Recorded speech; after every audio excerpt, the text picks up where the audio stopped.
in the spirit of reconciliation, Australian Fabians acknowledges the traditional custodians of country throughout Australia and their connection to land, sea and community. And we pay our respect to their elders past and present and extend that respect to all Aboriginal and Torres Strait Islander peoples today. So in the case of Australia, it has been pretty axiomatic, really, traditionally, that in foreign policy and on military questions, we were a loyal lieutenant, first of all to Britain and then to the USA. But unprecedented geopolitical shifts are going on at the moment, and they are calling that into question, or some people are starting to call that into question. And I mean, everyone is asking, is a war coming between USA and China? Let's hope, God forbid, but we have to consider it. And if that is the direction we are going in, what room do we have for policy maneuver, and what's our best course of action? And we have two outstanding experts to take us through this tonight, Hugh White and James Curran. A more detailed introduction to them in a moment. I just want to let you know that as normal, we'll be taking questions to our speakers via Zoom chat. So you can submit chats, questions, comments as well at any time. And when we get to the Q&A, we will attempt to pick out questions that reflect the themes that have emerged. And after the formal meeting tonight, as usual, we invite you all to get yourself a drink and some nibbles and join us at the online pub. And I'll explain more about that when we get to it. So our first speaker tonight is Hugh White. We're really delighted that Hugh has been able to join us. Hugh is the, Barry, someone's requested live transcription. I think we can do that. I think I'll enable that. Excuse me. So yes, Hugh, author of the recent quarterly essay, Sleepwalk to War, Australia's Unthinking Alliance with America, which has had quite an impact on opinion and so on. Hugh is Emeritus Professor of Strategic Studies at the ANU. He spent much of his career in the Australian government. He's been an international relations advisor to Prime Minister Bob Hawke and Deputy Secretary for Strategy in the Department of Defence. He was the founding director of the Australian Strategic Policy Institute, ASPI, and from 2004 to 2011, he was the head of ANU Strategic and Defence Studies Centre. So obviously he has massive expertise on the question we're looking at, and we're really looking forward to hearing from Hugh tonight. Thanks, Hugh. Well, thank you very much, Jeff. Thanks, Fernanda, for making this happen. And it's a really great pleasure to be with you this evening. This is a very big and a very complex subject, and I'm going to try and give you my sort of sense of the thing.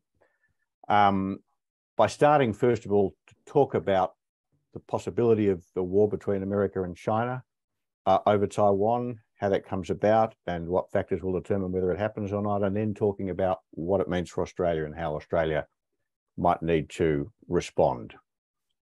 The first point to make, and of course this should be clear from so much that's been said in recent, just even in recent days from senior US officials, for example, is that the idea of a war between America and China over Taiwan is a real possibility. And it's a bit of a challenge really to our imagination to recognize just how credible this very gloomy possibility really is.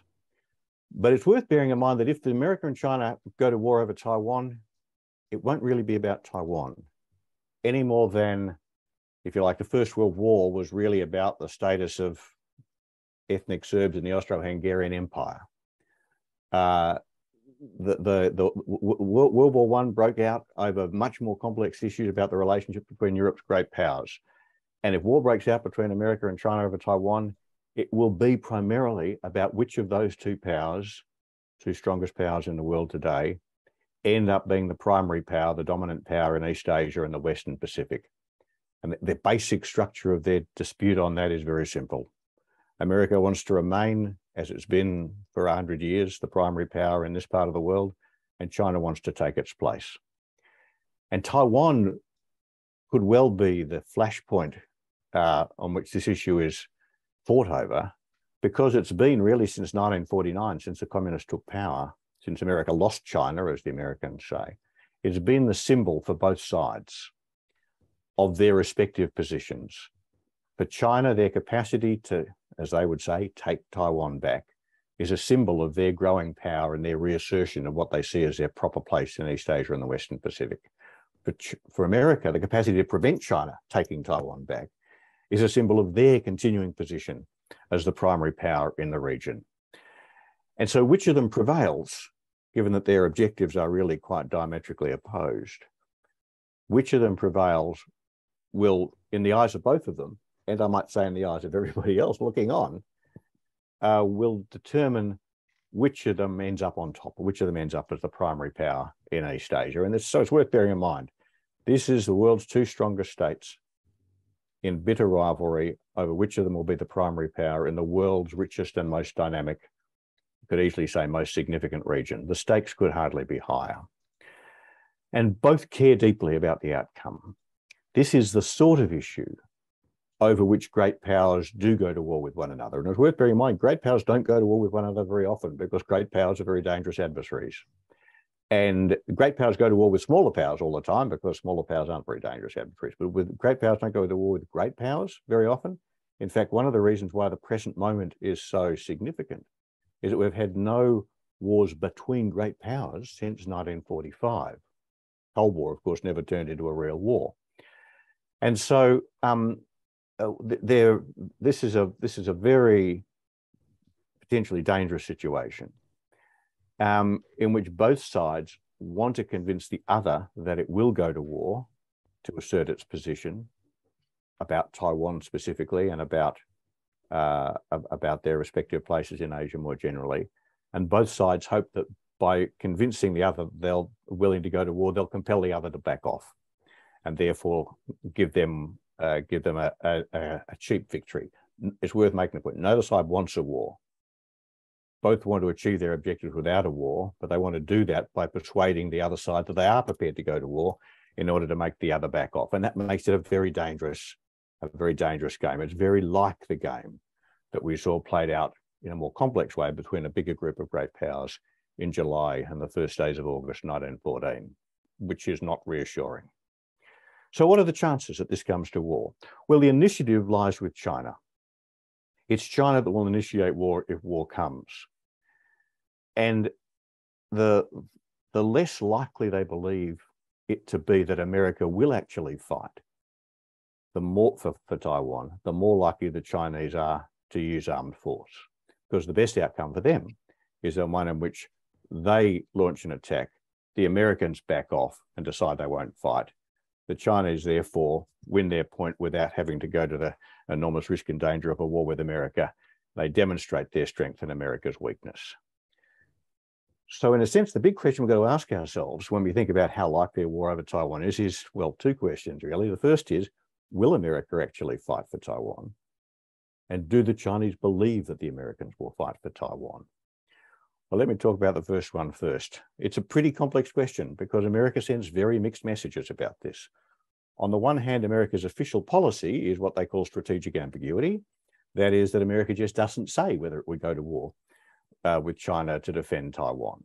It says it will do lots to support Taiwan, but it doesn't say specifically in its official policy whether it would go to war. On the other hand, over the last 12 months, Joe Biden has 4 times contradicted that policy by saying that America would. And you'd think what the president says 4 times is probably policy. Well, the odd thing is that his own officials come out every time, each of those 4 times, his own officials have come out and said, actually, no, the president hasn't announced a change in policy. So we don't know what that really means. Suffice to say, it's very ambiguous.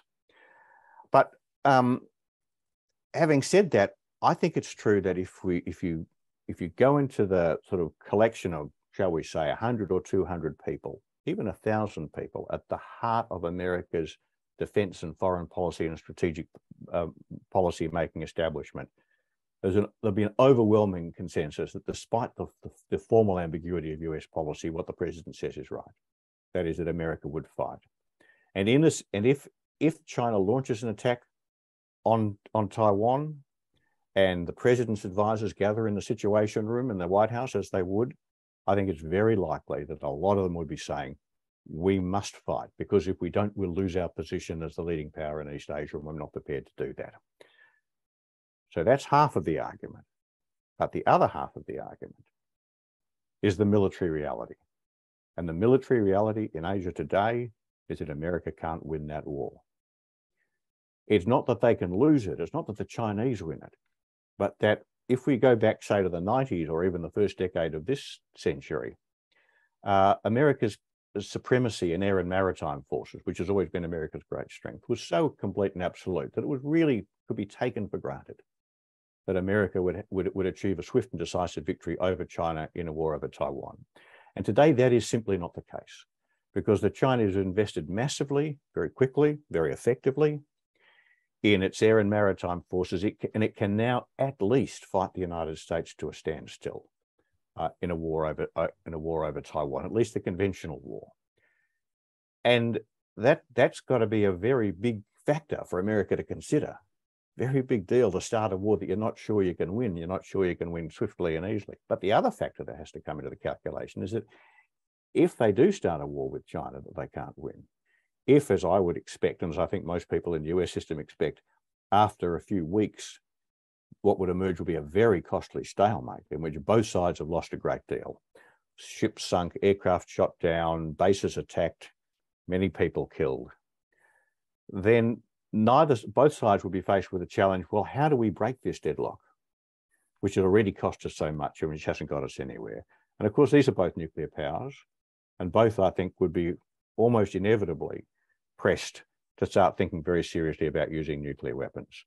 Now, there's a big debate to be had, a big discussion to be had about how exactly that might play out. But suffice to say that no American president would make a decision to go to war with China over Taiwan without acknowledging a very serious possibility that this ends up as a nuclear war, and a nuclear war in which it would be perfectly possible that US cities could end up being attacked. And that being so, I think the counter arguments to America going to war with China over Taiwan, notwithstanding all the enthusiasm that would be there amongst the experts in the Situation Room, is would be very potent. And so, I don't think for a moment we can take it for granted that America would go to war. And here's the dangerous bit. The Chinese probably think that way too. The Chinese probably may well think, that America, faced with the reality of a war that it can no longer win cheaply and quickly, would back off, which of course is what would tempt China to launch an attack. Now, this is an inherently unstable situation. But then let me just add another layer of analysis to this, because quite apart from the points I've just made about the military balance and the trajectory of a war once it began, there's a deeper set of questions. And that is, why would America feel impelled to fight this war? Those people in the Situation Room, caught up in the moment, very tense situation, would no doubt be saying, look, America's always been the dominant power in East Asia and the Western Pacific, and we must remain that way in the future. We can't possibly contemplate surrendering that. But I think a deeper analysis of America's fundamental national interest suggests that actually it's nice to be the dominant power in East Asia, but is it so important to America that it's willing to risk a war in which it might lose American cities to Chinese nuclear attacks? I think the argument is plainly no, or at least no American seems to find a compelling way of arguing that it is. Not nearly as compelling as the arguments they could mount during the Cold War as to why they needed to contain the Soviet Union. And I therefore think, and particularly if you think of the kind of strand of isolationism that you see in the United States today, not just on the Republican side with Donald Trump's, colourful, make America great, America first kind of rhetoric, but also on the Democrat side. You want to remember Joe Biden won the 2020 election with a slogan, foreign policy for the middle class, which means a foreign policy which thinks very carefully about what every decision means for the average American. And for the average American, how important is it for them for America to remain the dominant power in East Asia and the Western Pacific? That's far from clear. And so I think there is a real chance that if that test comes, America would step back, wouldn't go to war with China over Taiwan, would find itself as a result surrendering its leadership in East Asia and stepping back from the role we've always relied on it to play. And that, of course, has huge implications for Australia's place in Asia and how we think about our future here. But having said that, I don't want to sound too optimistic because I'm not too optimistic. Notwithstanding the military realities, notwithstanding the underlying strategic imperatives, I think there's a very significant chance that the people in the Situation Room would in the end decide to fight, and that we'd find ourselves in a really major war. It is just worth emphasising this point. This would be the biggest war since World War II, by far and for sure. And so the question then is, well, what should Australia do about this? If war comes, how should Australia respond? And the instinct in this town, I'm speaking to you from Canberra, is that we would support the United States. That, I think there's a bipartisan view that we really have, in effect, and this is a phrase which is often used, that we'd have no choice, that we would simply have to support the United States because that's what we've always done. And if there's an underlying rationale to that, it's that we must support American primacy in East Asia because our security depends on America remaining the dominant power in our region. And we as a country have certainly been sending a lot of signals under both the previous government and the current government that that's our position. Signals like AUKUS, the decision to build these, join with the Americans and the British to build these nuclear-powered submarines, quite apart from its significance in the choice of nuclear-powered submarines, that's a different story about which I have views.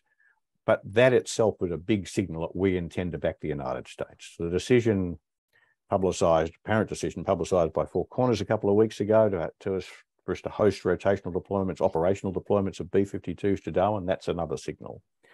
I think the whole way in which successive Australian governments have conducted themselves towards the United States in recent years has been designed and certainly has had the effect of conveying to Americans a very strong expectation that we would be at their side. And of course, that expectation is also reinforced by the fact that we've, went to war with them in Iraq and went to war with them in Afghanistan and so on.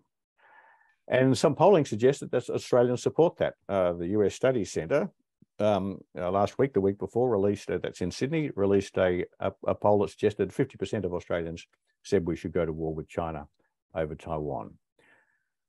But I have my doubts about that polling because I don't think you learn very much if you just ask someone, are you willing to go to war with China over Taiwan? If you don't also say, how big a war are you prepared to fight? How clearly do the people who said yes understand that this would be World War III? How clearly do they understand that America was unlikely to win it? How clearly do they understand the likelihood that it would end up as a nuclear war and the real risks that would be posed to Australia? And indeed, the real disaster it would be for the United States and its place in Asia. So I think the arguments are much more complicated than the orthodox position that we have no choice and of course we should do it suggest. On the other hand, I do think I have some sympathy, at least I should say, with the idea that for us to just say no to the Americans on the night, and I don't want to over-dramatize this, but it's worth picturing the scene. The Chinese initiate military operations against Taiwan. The Americans convene the president's advisory group in the Situation Room. One of the things they ask is we've got to ask the Australians and the Japanese and others whether they're going to join us. And somebody rings up Canberra and says the president wants to speak to the Prime Minister in 2 hours' time. And that is literally the kind of time frame which the decision should be made. Now, you can make an argument that for us then, with all the signals we have sent America over the last years and months and even weeks of our willingness to support them, for us to turn around then and say no would be, well, to put it politely, it would be very bad for the relationship with the United States, and it would be a very poor piece of diplomacy. But I think what that shows is how wrong it is for us to leave that decision until 3 o'clock in the morning on the day the war is due to start. And that tends to be the position of the government in Canberra. When, for example, Penny Wong, our foreign minister, has on several occasions since she took over that job been asked specifically about this question, she says, that's hypothetical. She pushes that off. That's not something we're prepared to discuss. And I think the broad view here is that we're not prepared to discuss whether we go to war with China to support the United States over Taiwan until the crisis breaks. And then, of course, when the crisis breaks, it's too late to discuss it. It's too late to have a serious conversation about the pros and cons for Australia. I think that is a very significant mistake. And it's a very significant mistake, not just because that would be, and I say this without any sense of melodrama at all, one of the most important decisions that any Australian government has ever made, comparable to the decision we made to go to World War I and World War II, but also because the decision is not just about Taiwan. The war between America and China would not just be about Taiwan, as I said at the beginning, and our decision about joining that war should not just be about Taiwan, because it should be about the broader question about what kind of strategic order are we going to see in Asia in this new era, in which the distribution of wealth and power in Asia today, with China's rise, and for that matter with India's rise and Indonesia's rise, is so different from the way it was when the old US-led order that we know and love was established. For Australia, the reason why we would go to war to support the United States over Taiwan is not, despite what we might say, in order to defend democracy in Taiwan, any more than we went to war in 1914 to defend Belgian neutrality, whatever we said. We would be going to war with China to defend US primacy as a foundation for the Asian order, because Australians still believe, the only possible basis for stability and peace in Asia, the only Asia that we can live in comfortably and flourish in, is one that's dominated by the United States. And that's the question we've got to interrogate very carefully. Because if the implication of that view is that we have to join the United States in a war which the United States is unlikely to win, which will not end up preserving US leadership in Asia anyway, but will just bring that leadership to a very abrupt end, as I believe an unsuccessful war over Taiwan would do, then we really would be shooting ourselves in the foot. So we've got to go back and interrogate that question about whether an Asia dominated by America really is the only kind of Asia we're prepared to contemplate. Now, we all know where that idea comes from.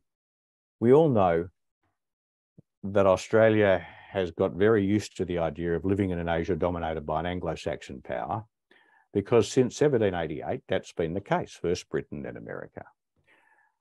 But we do live in a new situation, because for the first time since European settlement, we have an Asian power in the form of China, and soon two Asian powers, because we'll have China and India as well, which are stronger than the United States.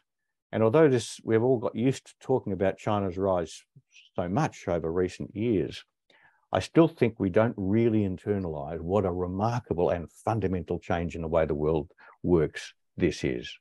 Our own government, our own Treasury, earlier this year, published an estimate that by 2035, which is the day after tomorrow in strategic terms, China's economy will be 24% of global GDP and America's will be 14%. This is a world which is fundamentally different. And the idea that the US can continue to dominate Asia, East Asia, when China's economy is so much bigger than America's in PPP terms, it just, so to speak, beggars the laws of strategic physics. US leadership in Asia cannot be sustained in the face of that distribution of power. And we've therefore got to ask ourselves, well, how more intelligently can we respond to this fundamental shift? One view is that to live in an East Asia in which China plays a bigger role, a dominant role, would be so bad for Australia that we should pay any price, bear any burden in order to avoid it. That it's like trying to confront the Nazis in 1939. And of course, we can't be sure that's untrue. Because we don't know what kind of a dominant power China or more powerful, influential power China might be.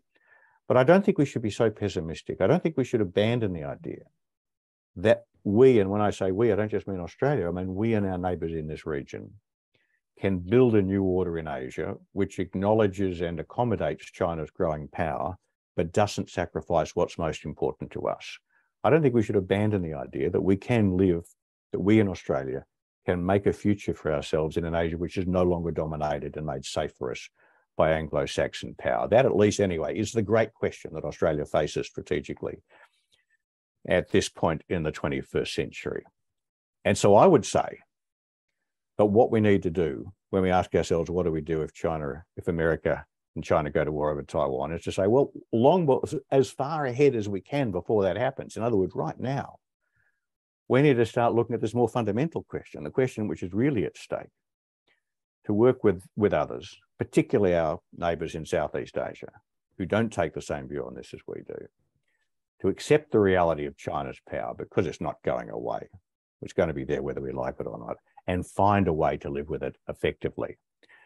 And we can start doing that by letting America know now that whatever else happens, we think going to war with China over Taiwan is a really dumb thing to do, given that that's not a war we're going to win. Now, this whole question about how we adapt to the fundamental shifts in Asia is among the very biggest challenges, the very biggest questions that Australia's ever faced. So we shouldn't be surprised that it's complicated and frightening. It is frightening. But we really can't avoid a much more serious national debate on these questions if we're going to navigate the next few decades safely. Thank you. I'll finish there. Thanks very much, Hugh.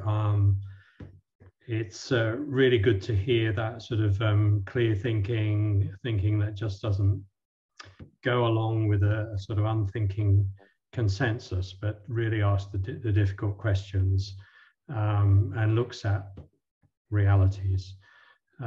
So I'm sure we will find that extremely interesting.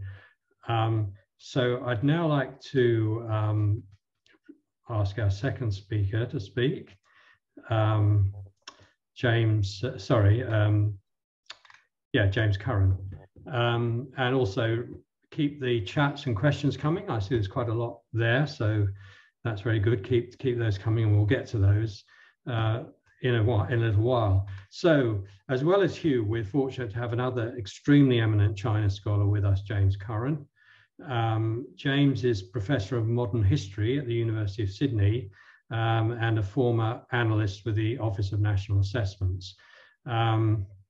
He's written a number of books, and his most recent, very relevant to tonight, is called Australia's China Odyssey, From Euphoria to Fear, published just in August this year.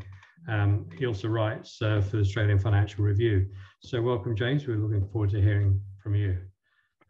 Thanks very much. Thanks very much for having me, and for everyone tuning in. And thanks very much to Fernanda for organising tonight. And it's a great pleasure to be on the same panel with my good friend Hugh White as well.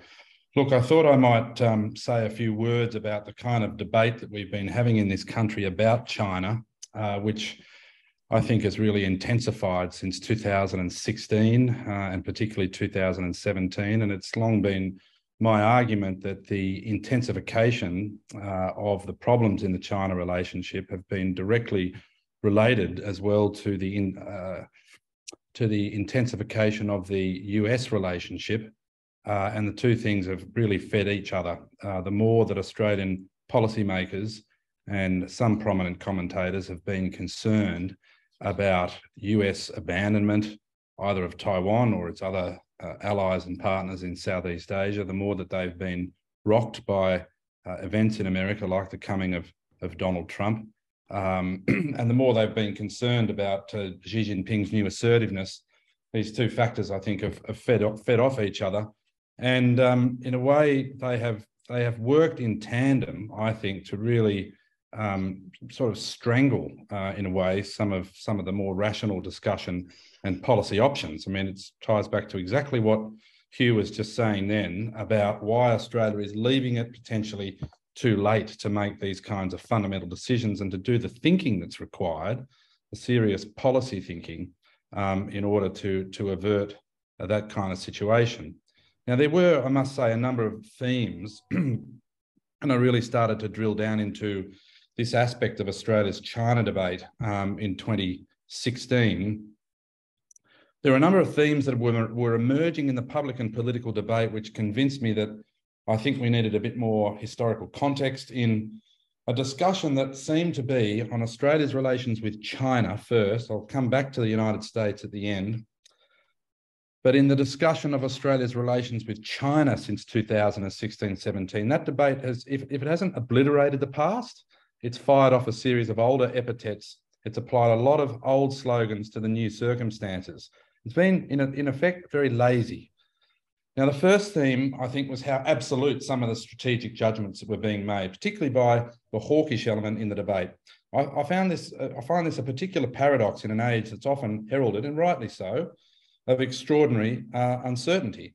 It's noticeable that some policy advocates in think tanks, some think tanks in particular, and in the press, were supremely confident about the future and what was coming.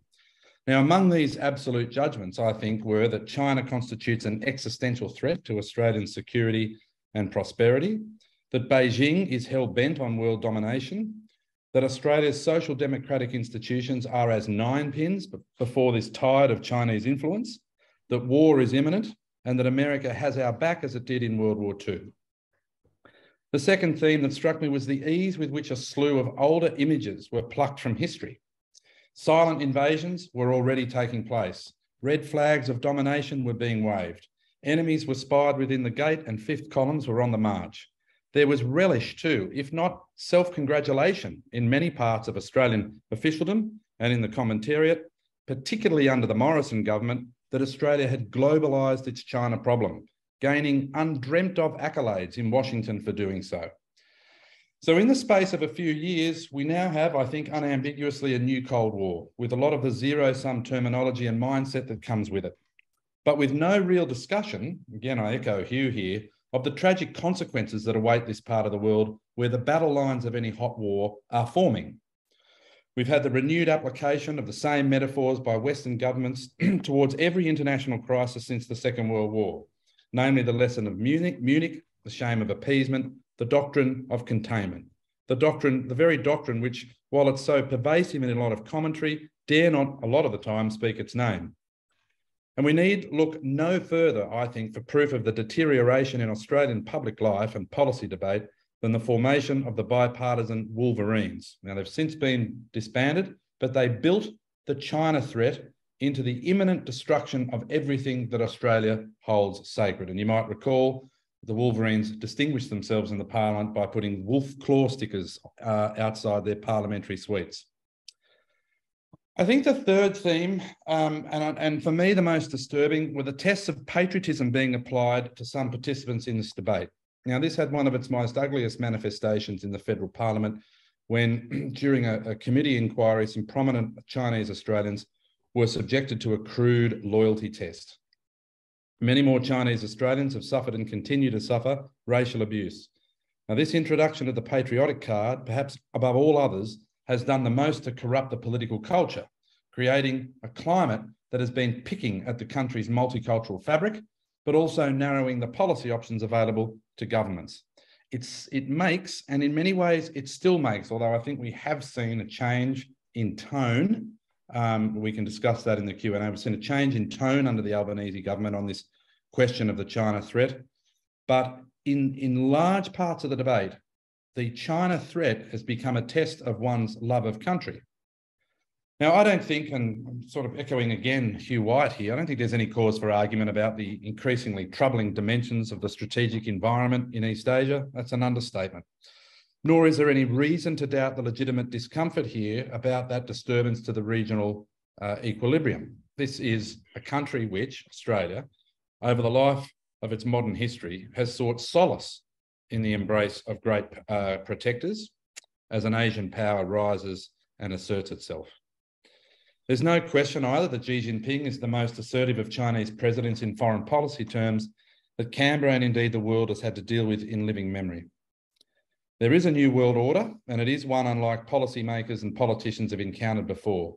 Because, as I said, growing Chinese assertiveness is coinciding with largely unspoken doubts about American capability. When I say largely unspoken, what I mean is within the realms of government. You don't hear political leaders come out and publicly express doubts about American resolve. They find this very hard to do. This is one of the questions that I want to return to at the end, is a question of how much Australia has lost this particular language, in a way, at the official political level of being able to have a disagreement with America, or in using its leverage. You know, we so often hear that Australia is more important to the United States than ever before. This totally underlines Hugh White's point, I think, about the reason for Australia to begin having a conversation with the United States now about what it is and what it isn't prepared to do.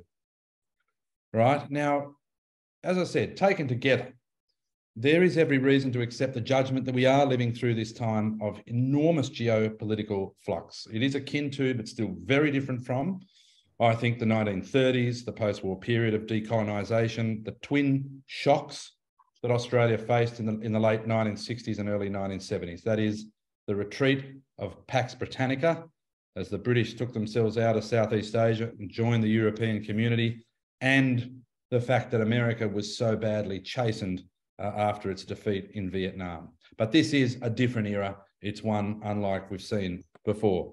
So how Australia responds and what it must do in policy terms to meet the challenge of China arouses great feelings. And as we've seen over the last 4 to 5 years, if not longer, it stirs great emotions. Wolf warrior diplomacy on the Chinese part, economic coercion, human rights abuses in Xinjiang, Tibet and Hong Kong, the arbitrary detention of foreign nationals, including 2 current Australian citizens who are detained in China, Yang Hengjun and Cheng Lei, that has only succeeded in uniting many against China. And that behaviour of Beijing does have to be resisted. Now, what I tried to do when I wrote this book about the history of how various Australian governments, really since 1949, have handled the China question. What I've tried to do in that book is provide a fuller picture of the way that successive governments and leaders approached China. I hope that there are some implications that might be drawn for future and present policymakers. What I was troubled by in particular was, again, the way in which from 2016, because of Xi Jinping's, particularly his assertiveness in the South China Sea, there seemed to be this complete forgetting of the way in which the China relationship had been managed in the past.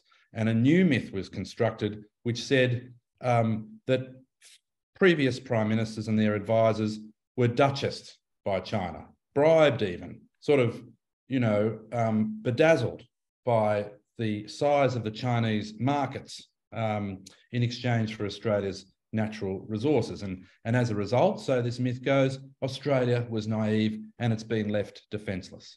Now, what I tried to show in the book is that the story is a lot richer and much more complicated than that.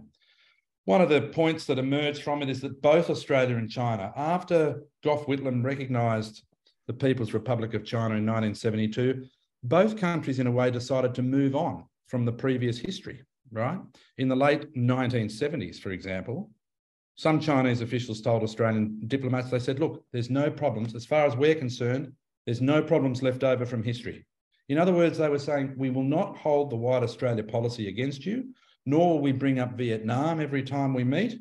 And in return, let's not forget, the Chinese sought and received a helping hand from Australia and others as they walked along the path of economic modernisation. Bob Hawke, the Labor Prime Minister in the 1980s, very much returned this compliment. He said in 1984, he said, the Cold War in East Asia was but a different memory.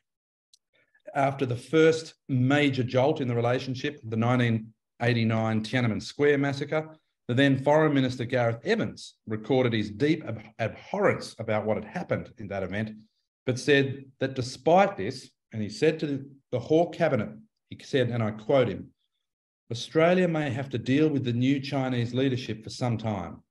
Unlike Europe, Australia cannot walk away from China. Whether for good or ill, he said, China will remain one of Australia's most important foreign policy and trade concerns.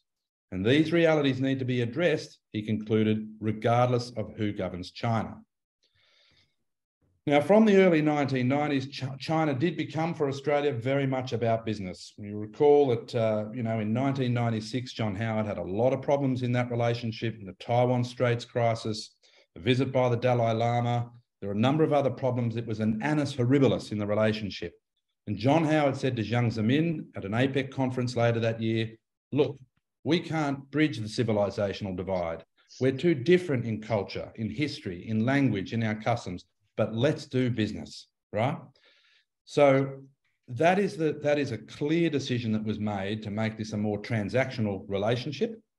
And what I think is deeply significant is that from the middle of that decade, from 1996, as concerns were starting to percolate through the system, the official bureaucratic system, that China's military modernisation was growing apace as its economy was starting to take off, Australia started to make more and more down payments on its US alliance. I mean, one of the most extraordinary, I think, stories behind this is that Australia's ambassador to the United States in 1996, John McCarthy, has spoken about being instructed by his then Foreign Minister, Alexander Downer.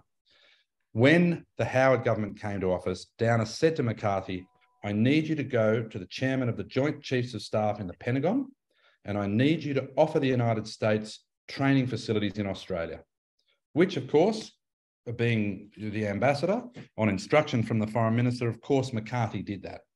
He got a reaction of sort of bemusement on the part of the Americans. Why would we need training facilities in Northern Australia? They said, we see this alliance as extremely productive. It's in good health. There's no problems we foresee with it. It's a nice offer. Thanks very much, but no thanks. McCarthy reports this back to Canberra. What does Alexander Downer do? He says, please offer that again. Please go for another démarche and offer them again. And again, the answer is no. But from that time, and of course, it's brought more to fruition in 2011 with the decision to host US Marines rotating through Darwin, Australia is looking to give the United States more. Now, there is a lot of course, other events that are taking place. Hugh White has written, I think, very eloquently about, the great hold that this sense that Australia could have both. It held for so long that we could have our economic prosperity with Beijing and have our alliance with the United States. In some ways, even Scott Morrison at the beginning of his prime ministership tried to revive that old Howard formula, but couldn't, under pressure from various sources, to adopt a much more hawkish tone on China. So, I think the other point I'd make here, this brings me back to my original point about how intertwined, obviously, these two stories are about the growing hostility towards China, the construction of the China threat narrative, and the intensification of Australian loyalty to the United States. I mean, I think about, the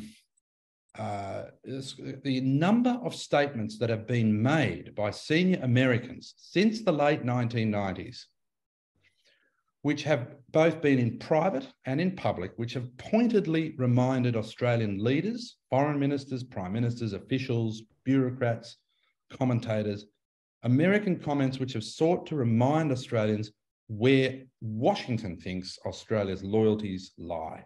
You need only think of the former Deputy Secretary of State, Richard Armitage, telling the Australian-American leadership dialogue in the late 90s, if there is a war over Taiwan, America will expect Australian soldiers to be there spilling blood on the beach alongside us. You think of Hillary Clinton's comments to Kevin Rudd and others. You've put too many eggs in the China basket, she said. There were US congressmen running around Capitol Hill saying, in 2009, 2010, we don't want another Germany down under. In other words, a country that puts its economic relationship with China above its alliance with the United States. You had Mike Pompeo say similar pointed comments when he came here as Secretary of State for an AUSMIN meeting. The American ambassador under Trump came here remarkably and opened up meetings with Australian officials by saying, why am I being asked in Washington as to who lost Australia? In other words, after everything that Australia had done to show its fealty to the alliance, you had some Americans still questioning whether Australia would be there. I think that's interesting and probably worth another debate. So this kind of consistent American statecraft to make sure that Australia is locked into its grand strategy for Asia, you know, a grand strategy which is, as Hugh points out, is intimately tied to its exceptionalism. You know, Obama's national security advisor, Evan Medeiros, once said to me, and this was in early 2017, he said, there is no way in which a present or future national security advisor will walk into the White House and tell the US president that they have to reach an accommodation with communist China. Now, he did concede that it might look very different in 10 or 15 years when there were perhaps 6 Chinese aircraft carriers patrolling the Western Pacific. So he did leave that window open. But I think, you know, there's a question here, as I said, of Australia's lost language, right? We're so close to the United States, as this most recent decision on the B-52s is yet more proof. You know, these expectations that we're sending, I agree with you there. We have done everything we possibly can to sort of unpick ourselves any notion of strategic ambiguity on Taiwan, when really our watchwords on that question should be prudence, legality, and restraint, right? But I agree with you that we've got to be having this conversation a lot more at the moment, rather than leaving it for the 11th hour. I worry about, you know, when I look back over history, I worry about how long it took, even after Australia had seen the folly of reliance on a great power during the Second World War with the fall of Singapore in 1942. It took a long time for Australians at the elite political level to really give up on that hope that the empire would come. Now, this is despite the fact, of course, that we signed an alliance with the United States in 1951. It's not until the late 50s that Menzies makes the decision to more closely integrate our forces with America. But in between that time, you have 2 Labor Prime Ministers of Irish Catholic descent trying to make the imperial defence system work better for Australian interests. Now, it doesn't work. The British aren't interested. They can't afford it, but Australia's still trying, right? This is why, you know, when Trump came in, the disbelief that you could have this president questioning what Australians assumed was to be, you know, America's role as the guardian of the so-called rules-based order, a phrase that has miraculously popped into the lexicon since 2016-17, certainly wasn't there in the 2003 invasion over Iraq. But this sense that a region without America, that a world without American leadership is simply unimaginable for Australian policymakers. This is what concerns me. This is what I think is potentially a stumbling block. You know, when you have at the current time differences between the Defence Minister on the one hand, Richard Marles, talking about the interchangeability of Australian and US forces, when you have Richard Marles saying that the US alliance is completely central to our worldview, completely central. On the other hand, you've got Penny Wong using a different language, going up into Southeast Asia and saying we believe in ASEAN centrality. We want to have a First Nations foreign policy. You know, there is an attempt there to sort of, I think, forge a different language about Australia with Southeast Asia and the Pacific, and to build this kind of new order that Hugh is talking about. Now, that's tentative at this stage. There is a debate going on in regional capitals at the moment, a renewed debate about comprehensive regional security. I think that's going to be very difficult to tap deep roots in the region when you've got such a blunt sort of continuum of US China strategic competition, where for all the language that the United States says about not wanting its allies and partners to choose, it's front-loading all its language and all its policy documents, as we saw in the National Security Strategy last week, a couple of weeks ago. It doesn't talk about global primacy, but it talks about primacy in another way. It talks about outcompeting China and Russia, right? So, you know, America is in this position where it simply cannot give up on that idea of primacy in the region. It's absolutely fundamental to the essence of what defines them as Americans, and that's their exceptionalism. Just as Xi Jinping is prosecuting a very assertive brand of the China model and the China dream, and Taiwan is integral to that. So, to sum up before we get on to the Q&A, I think when you look out over the trajectory of Australian foreign and defence policy over the last, say, 120 years, there are some very clear patterns which emerge. From the late 19th century down to the 1960s, the country's leaders put two cordon sanitaires around the country, if you like, two protective ring fences. One was the ring of tariffs, the tariff wall, protectionism. The other was, of course, the great white walls of the White Australia policy, the Immigration Restriction Act from 1901. Then, as Britain departed in the early 1970s, as White Australia vanished into the mists, the country did begin to engage comprehensively with the cultures and countries in the region which it had once fought so desperately to keep at arm's length. Now, that was a remarkable transformation in Australian policy, one that was done at breakneck speed. Right, the political community quickly reconfigured itself and reoriented itself to a region that had once been its psychological nemesis. The point is, as so often happens, when old orthodoxies collapse so quickly, that period from 72 to 96 produced a period of extraordinarily creative diplomacy as Australia looked to find for itself new moorings in this part of the world. That included strengthened relationships with Japan, China, and Southeast Asia, a genuine commitment to multilateralism in trade, and other policy objectives and initiatives. But at the heart of it was real diplomatic guile and adroit political and bureaucratic management. You've got to remember that in that period, in my view, none of those governments, Whitlam, Fraser, Hawke and Keating, none of them, whilst the US alliance was still the first principle of Australian foreign and defence policy in that period, none of them did anything to give it a more substantial content. Right? There's no question that the Hawke government, Kim Beazley in particular, and Hugh White was involved in this, stabilised the whole question of the joint facilities, the joint intelligence facilities, where these had been these had been controversial since the 70s and the Whitlam-Nixon period and the crises in that era. That whole period was in many ways put to bed. The MX missile crisis was handled. It was difficult for Hawke, but it was handled. It didn't do any damage to the alliance. But what I'm saying is they didn't do anything to give it a more substantial content. And that's what I think has been different from 1996 onwards, that Howard, then Gillard in particular, and governments since then have been looking to give the Americans more. And that creates the expectation. We will see surely some announceable at the OSMIN meeting early next month in Washington. The new Labor government, which has been looking to prove its alliance credentials without question, will want to be seen to be giving the Americans something else. Now, whether it's a re-announcement of, as Hugh puts it, the B-52s in Darwin, which are operational. That is what is so crucially different about that revelation.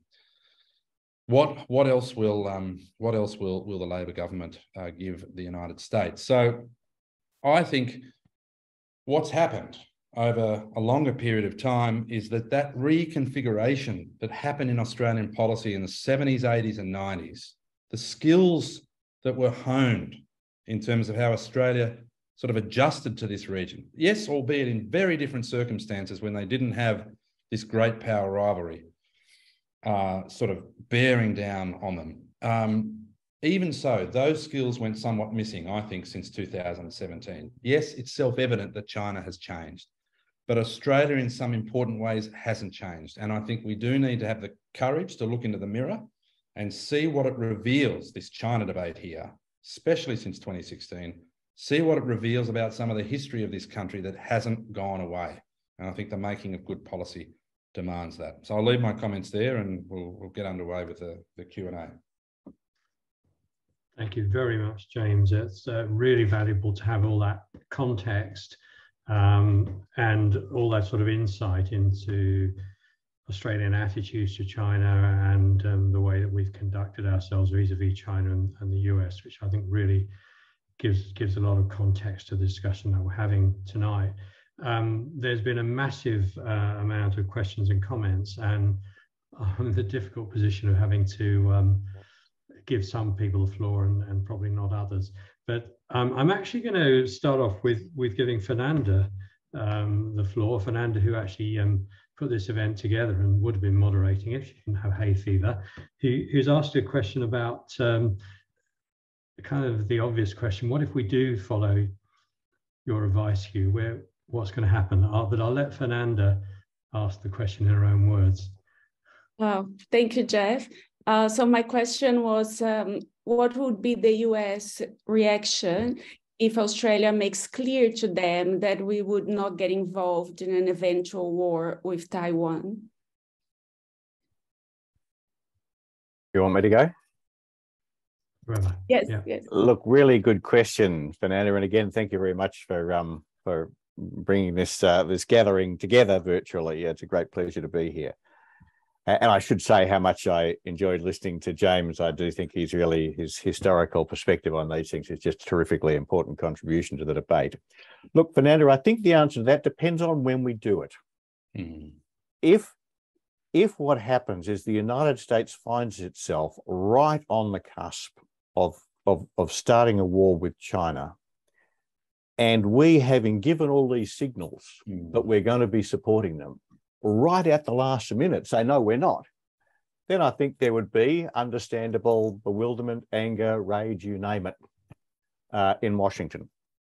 And that would not be good. I'm not sure it's in itself a reason not to say no, because I think the consequences of going into the war would be very serious too. But that's why I say that what Australia should be doing is not, as Penny Wong's inclined to do, pushing the whole issue off until it becomes absolutely unavoidable because the Chinese forces are already blockading Taiwan, but bring on the conversation now. And you know, the conversation we should be having with Washington should be one that starts now and works with them much more constructively. One of the points here is that, you know, people always think that there's only two answers possible, and that is yes and no, and that's just not true. Lots of other possibilities. And if it was me, if they asked, and they won't, if they asked me to do the diplomacy, I'd go to Washington and say, look, we've been thinking about this Taiwan thing. You tell us really what you've got in mind. How is this going to work?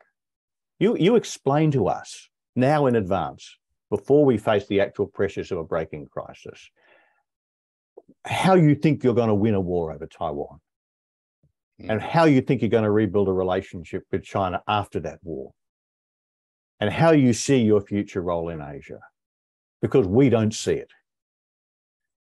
And to draw an analogy, had John Howard in 2002, when asked by George Bush, do you want to support us when we invade Iraq, not said yes, but said, let me think about that.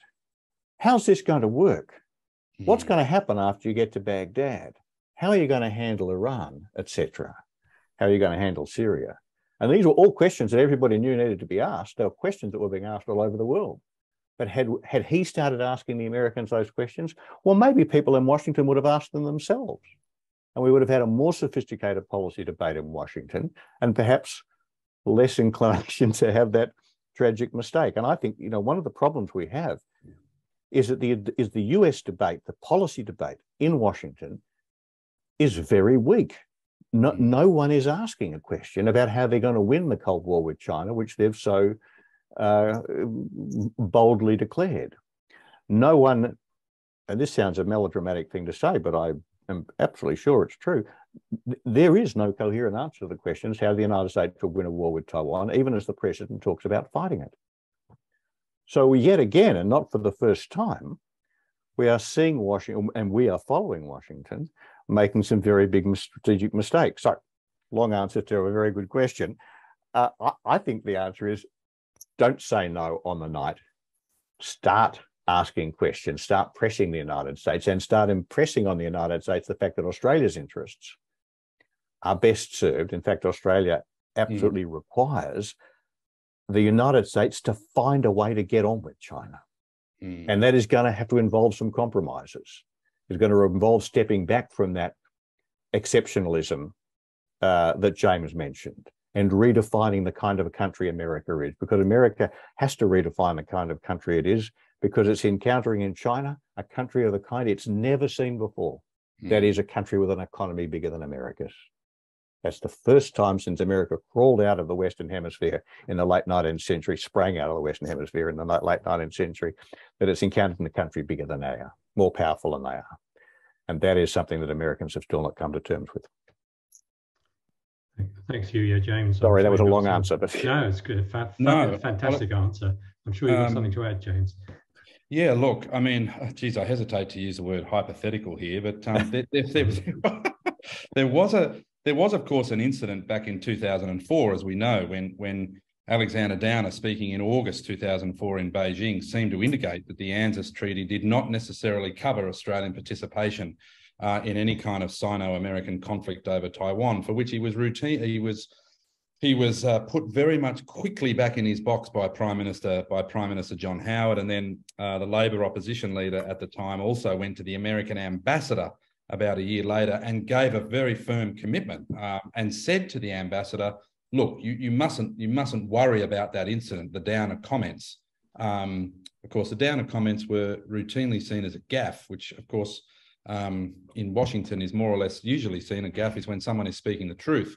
But the point is that the Labor opposition leader at the time, Kim Beazley, said to the American ambassador, Robert McCallum, you must know that Australia will be there because we know that if we don't, the alliance will be dead and buried, right? So, part of the conversation that I think Hugh is talking about too is about, Australia does have a responsibility. Look, if we are so sort of prominent, as we keep saying we are in Washington at the moment, if Washington is taking such a renewed interest in Australia, which they appear to be, then we should be saying, where are the guardrails that the Biden administration was committed to putting in place in this relationship? Even guardrails that were similar to what the United States and the Soviet Union had in the Cold War. We need to be making that argument. We need to be making an argument about the catastrophic consequences of a war in East Asia for US interests, let alone Southeast Asian interests, for Taiwan itself, which would be obliterated, and for the economic architecture. I mean, the catastrophic effects would linger well into this century, regardless of the outcome of that war. Now, what is to stop Australia from making that kind of argument to Washington? It doesn't need to be done publicly, as if we're scolding them, but we need to be having that debate. I guess my sense of despair comes, and I mean, I think Hugh has heard me lament this, is that, and it gets back to Hugh's point about expectations. Now, is it wise and prudent language? I see there is a point in all these relationships for sentiment, right? And for celebrating shared sacrifice and remembering military battles in which people died, right? For ideas. They died in defense of ideas. But is it a smart thing for Australia to keep sending this message about 100 years of mateship, about the fact that we've stood shoulder to shoulder at every single struggle, which does give the Americans the sense that we could never find it within ourselves to have these difficult conversations or to ultimately say no. So there is a language. There is a language that can be found where Australia can have disagreements, public disagreements if needs be. The Hawke government had that. The Keating government had it. Look, even Tony Abbott, against American advice, opted to join the Asian Infrastructure Investment Bank. But I just worry about the capacity and, more than anything else, the courage of the current crop of political leadership to face up to this difficult question of telling the Americans something they might not want to hear. Thank you. Yes, not easy, is it? Not at all. I'm going to invite Anthony Leung on. He's actually made a number of questions and comments, so Anthony, feel free to express yourself as you want to, but particularly he mentioned AUKUS, and I thought we ought maybe just to think about the place of AUKUS in all this. So Anthony, do you want to The floor is yours. Thank you very much. You're very kind. Good evening all, and good evening to our two speakers. I've enjoyed your talks very much.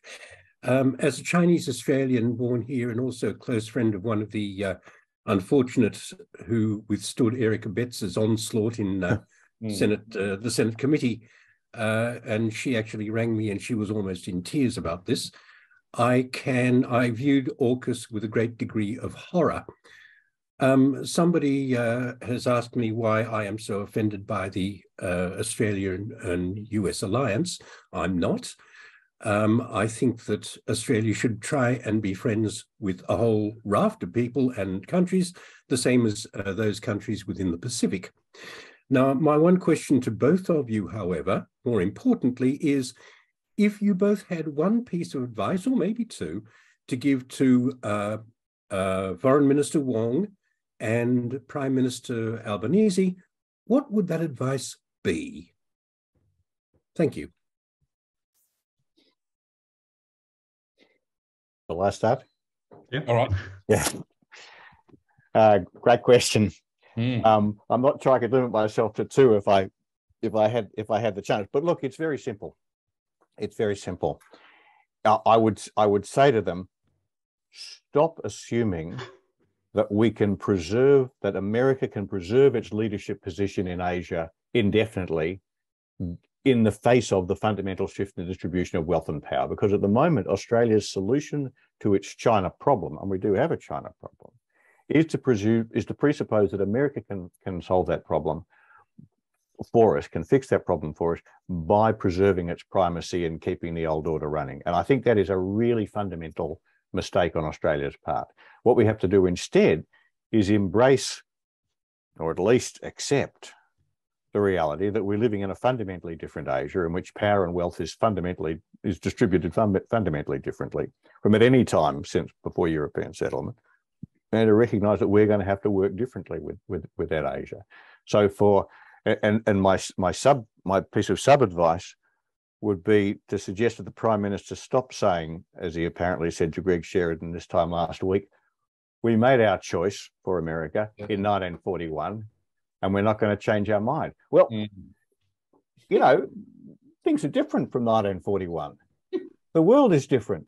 So it's possible that foreign policy is not something you make once every 100 years and then leave in place, but actually evolve with changing circumstances. I guess the second point I'd make, and it really does go back to a very important point that James made, it's a corollary, of course, and that is that for much of the time that I grew up in Australia, and for much of the time that I worked in government in the 80s and 90s under the Hawke and Keating governments, up until 96, and I agree with James, I think there was quite a sharp break in 96, there was a sense in Australia of excitement about what living in Asia meant, what it meant for Australia to enmesh with Asia. That was Bob Hawke's great phrase. And both of those guys, and the ministers who worked with them, and the public servants who worked with them, and the country, very excited about what our future in Asia could offer for us. And we've completely lost that. You know, Hawke and Keating both had a phrase when it came to the security side of things, that Australia's future was to look for our security not from Asia, but in Asia. That's what we've lost. That's that sense of that being possible.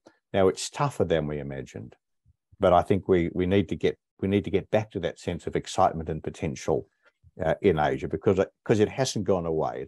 Asia is tougher and different from what we expected, but there's still a lot there going there for us.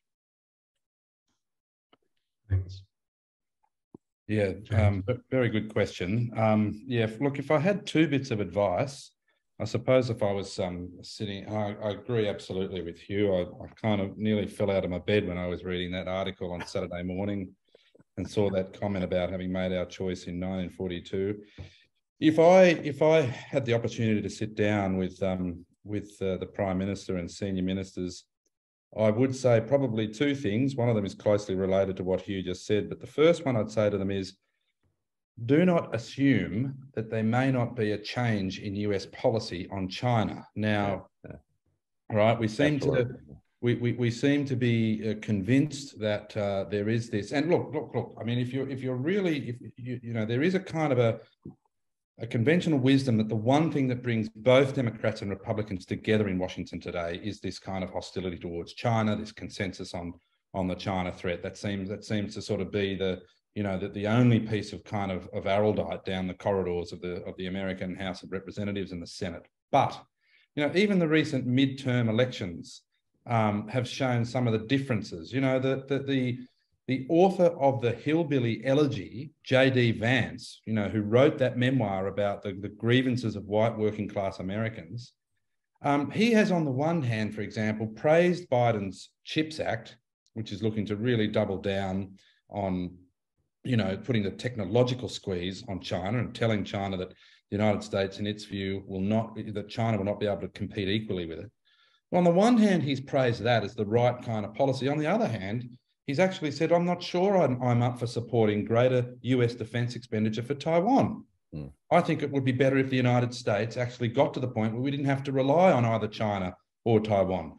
There is more ambivalence in the American system than I think percolates through some of the more prominent, reports that we get from the usual suspects in the pages of the Australian, for example.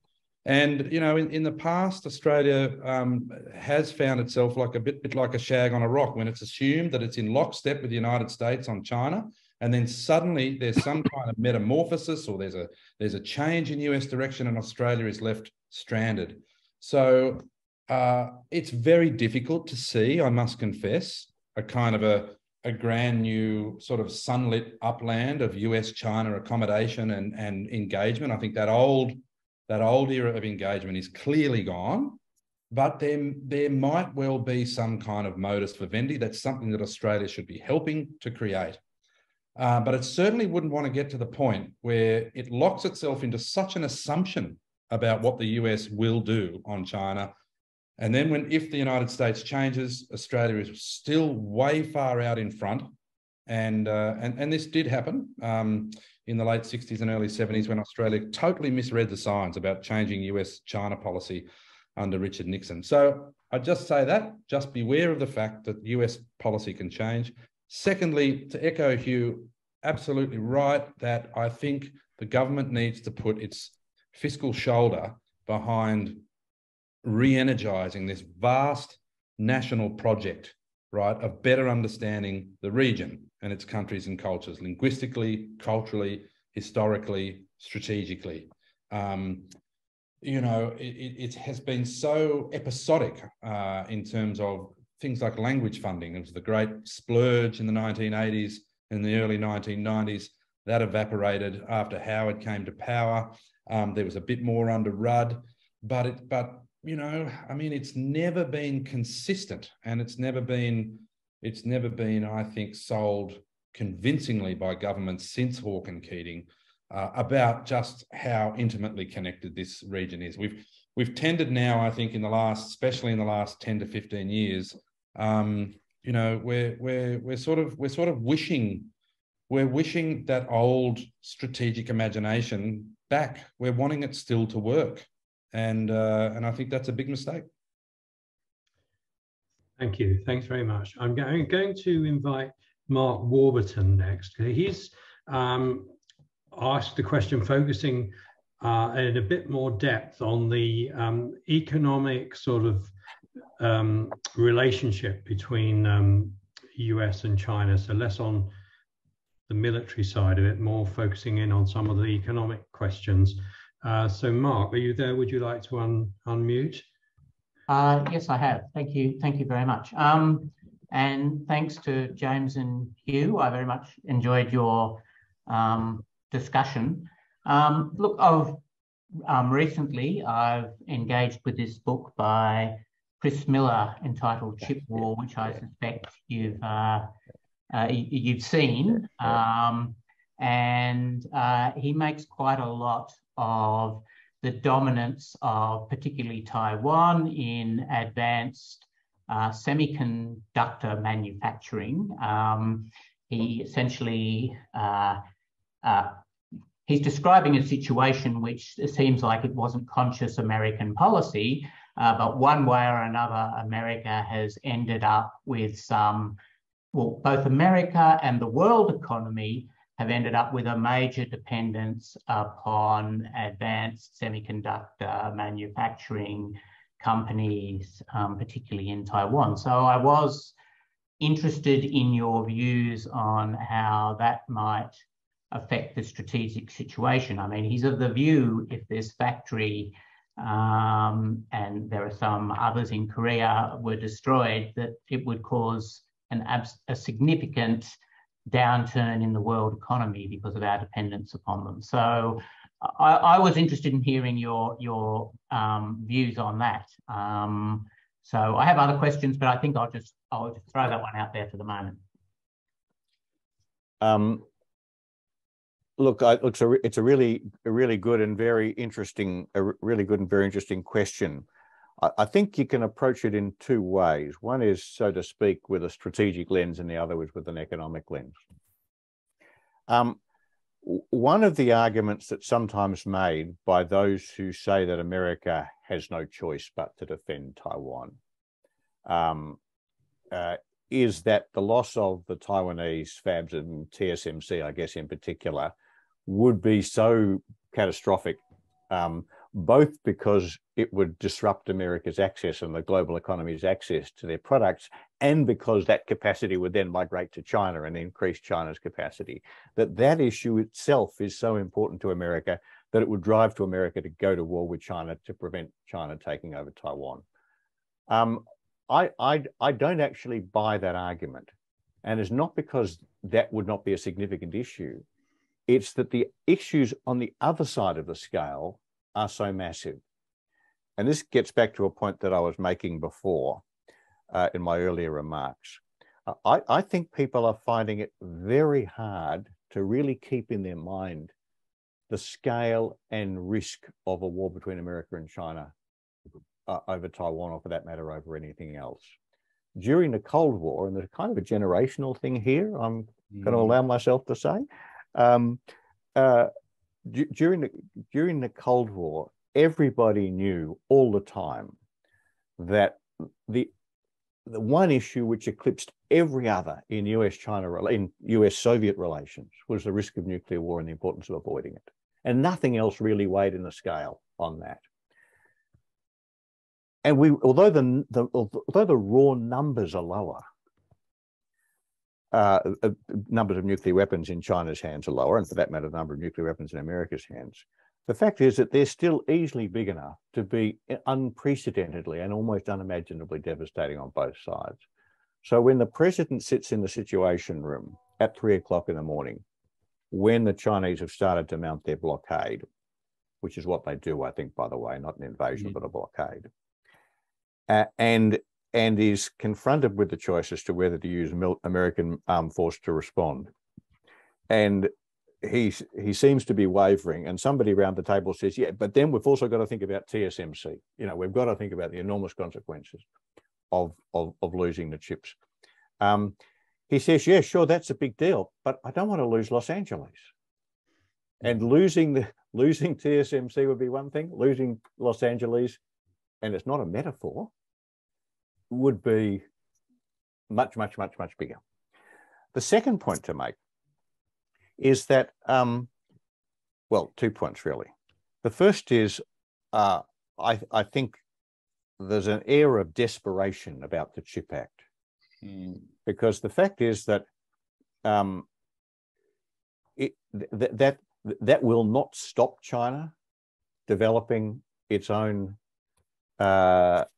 semiconductor capabilities. It will spur China, of course, to develop its semiconductor capabilities. It will hasten the point at which China competes effectively with America.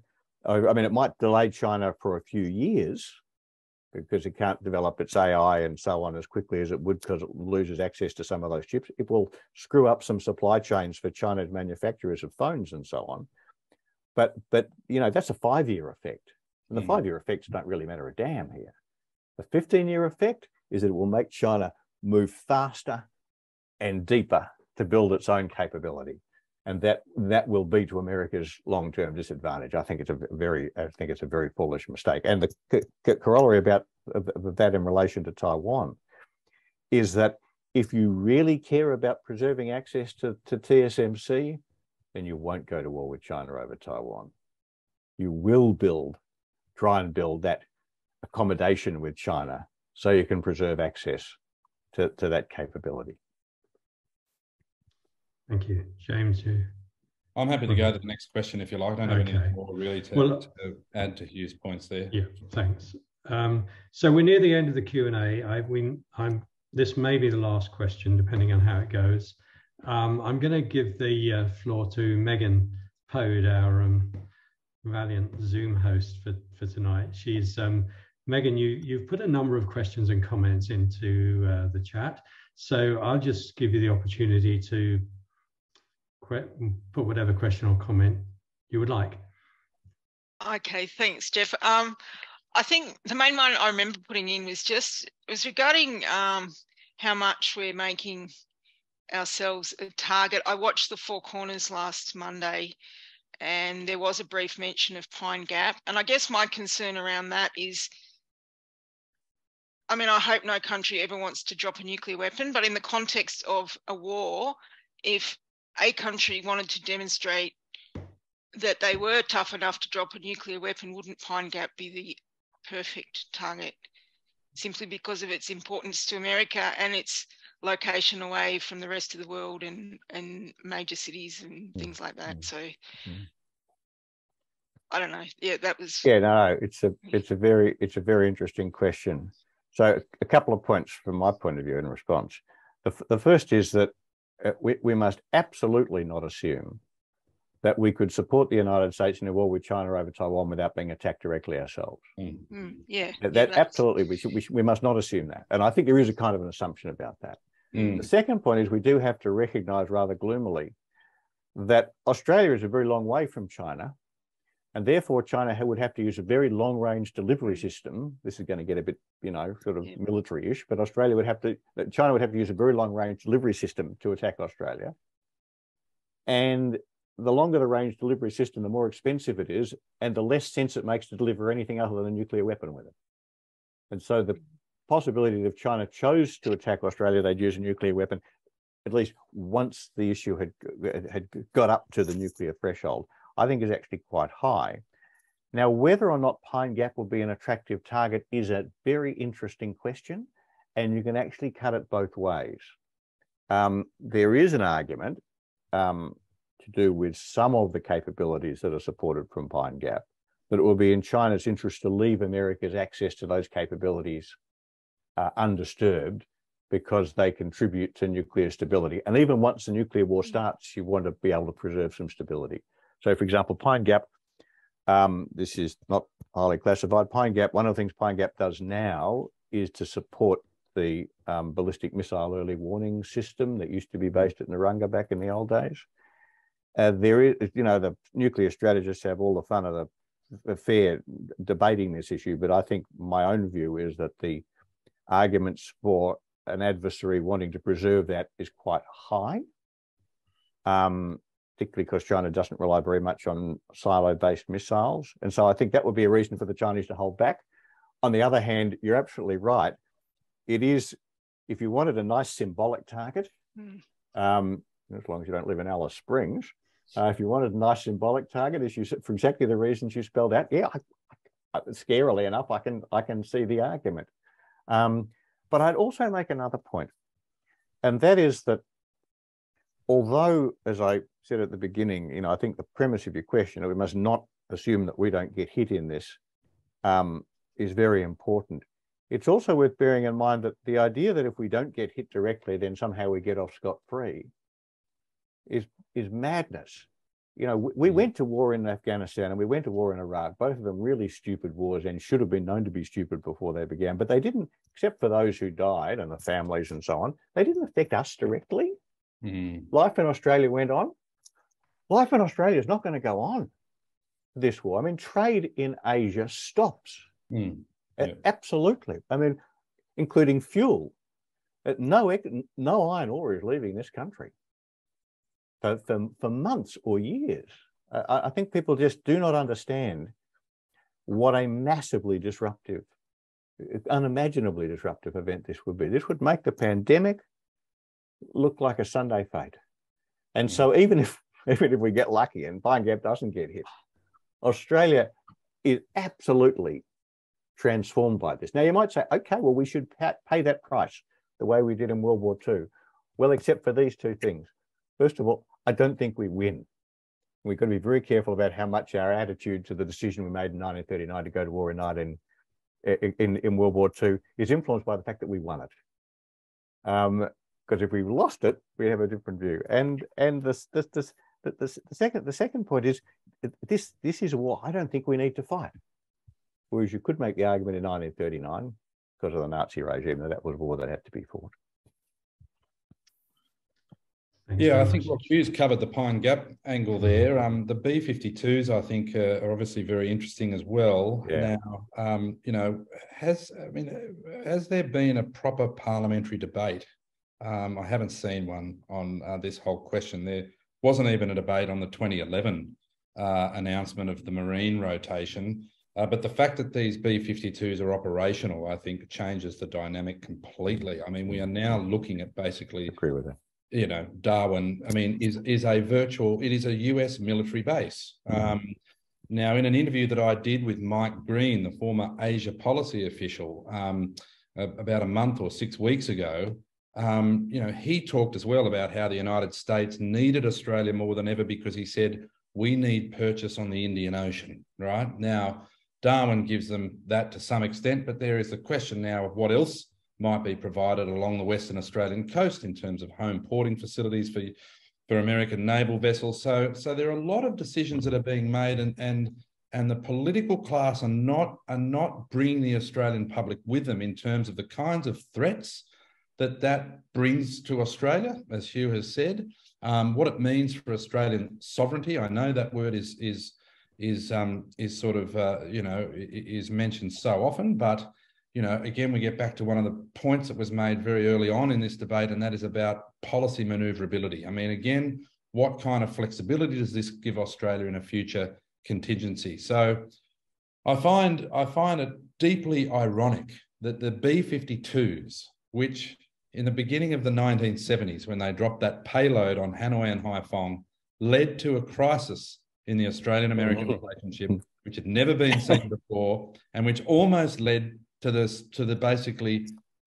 abrogation of the treaty, because the Nixon administration looked to move Pine Gap out of the country. So upset were they with the left-wing Labor government.